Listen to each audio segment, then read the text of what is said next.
Assalamu alaikum. 3.1 question number 3, find x and y if this is equal to this matrix. Solution देखते हैं ज़रा।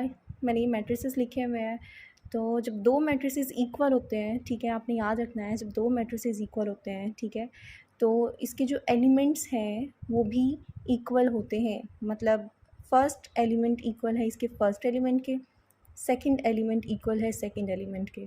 Similarly इसका first element equal है यहाँ से फर्स्ट एलिमेंट के, और यहाँ से सेकंड एलिमेंट जो है वो इक्वल है यहाँ के सेकंड एलिमेंट के। Clear? So using the definition of equality of matrices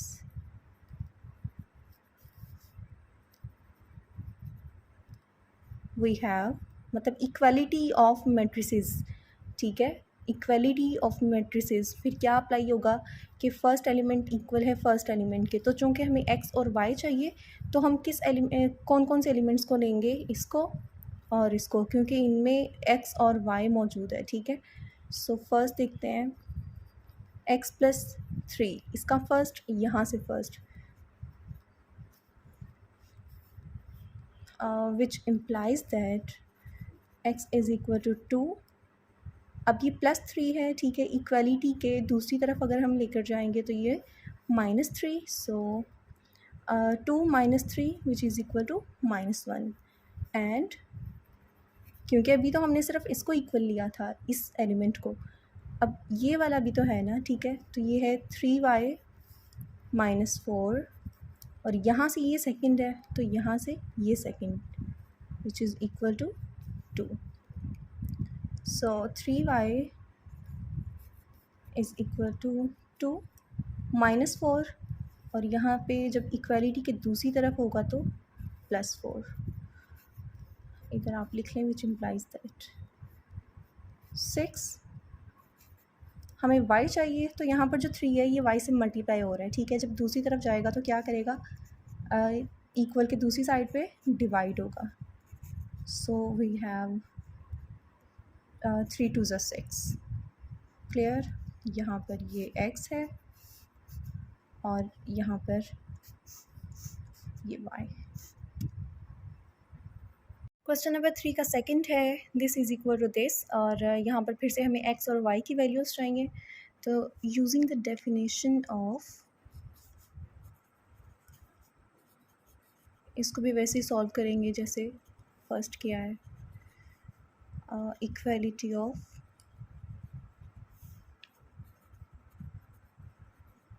matrices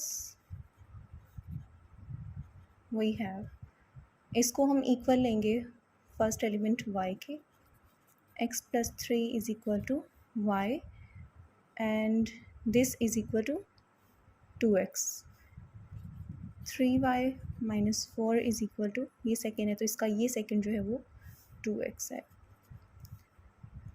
यहाँ पर x भी y भी वेरिएबल्स यूज़ हो रहे हैं, इसमें भी x भी और y दोनों वेरिएबल्स यूज़ हो रहे हैं। तो हम क्या करते हैं कि x और y को a की तरफ लिखते हैं, x y जो है वो -y इक्वल, और जो कांस्टेंट है वो -3 is equal to -3, and this implies 2x 3y - 3y which is equal to -4। So equation 1 and equation 2 हमने इनको नाम दे दिए, इक्वेशन 1 और इक्वेशन 2 का। अब हम इनको सॉल्व करते हैं। यहाँ पर x है, यहाँ पर 2x है, ठीक है, यहाँ पर y है, यहाँ पर 3y है। अब इनमें से हम कोई सी भी वैल्यूज़ को सेम, कोई भी वेरिएबल्स को सेम कर देते हैं, या तो x को सेम कर देते हैं या y को सेम कर देते हैं, ताकि हम एक को कैंसिल कर दें, ठीक है, और हमारे पास एक का आंसर आ जाए। तो हम क्या करते हैं कि अब y को हम कैंसिल करते हैं, ठीक है। यहाँ पर 3y है तो यहाँ पर भी हम कोशिश करते हैं कि 3y हो जाए। तो ये तब होगा जब हम इसको 3 से मल्टीप्लाई करेंगे, ठीक है। तो इक्वेशन नंबर 1 को मल्टीप्लाई करेंगे 3 से। सो multiplying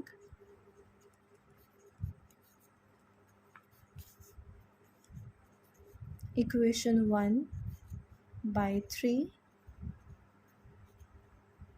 we have 3x minus 3y and then 3 3s are 9. हम इसे कह सकते हैं इक्वेशन नंबर 3. Now subtracting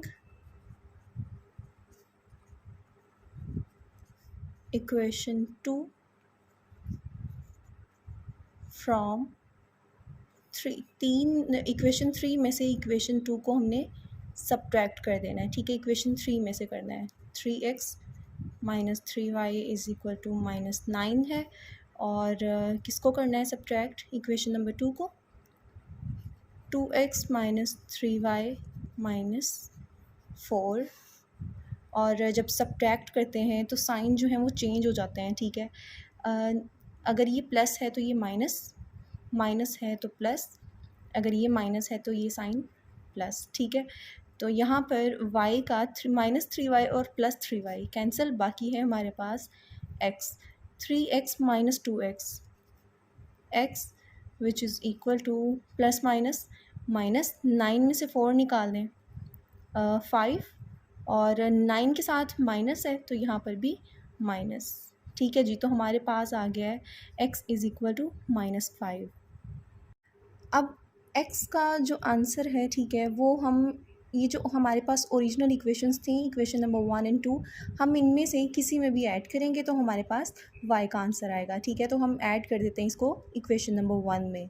मतलब x का जो आंसर है वो हम यहाँ पर पुट कर देते हैं इक्वेशन नंबर 1 में, तो हमारे पास y का आंसर भी आ जाएगा. ठीक है, so putting x is equal to minus 5 in equation 1 we get, हमने x की जगह पे माइनस 5 पुट किया, बाकी minus 5 is equal to minus 3 वैसे ही. ठीक है, तो अब यहाँ पर जो माइनस 5 है हम इसको इक्वालिटी की दूसरी तरफ करेंगे तो ये हमारे पास होगा y is equal to minus 3 plus 5. So minus 5 is equal to plus minus 3 is equal to 2.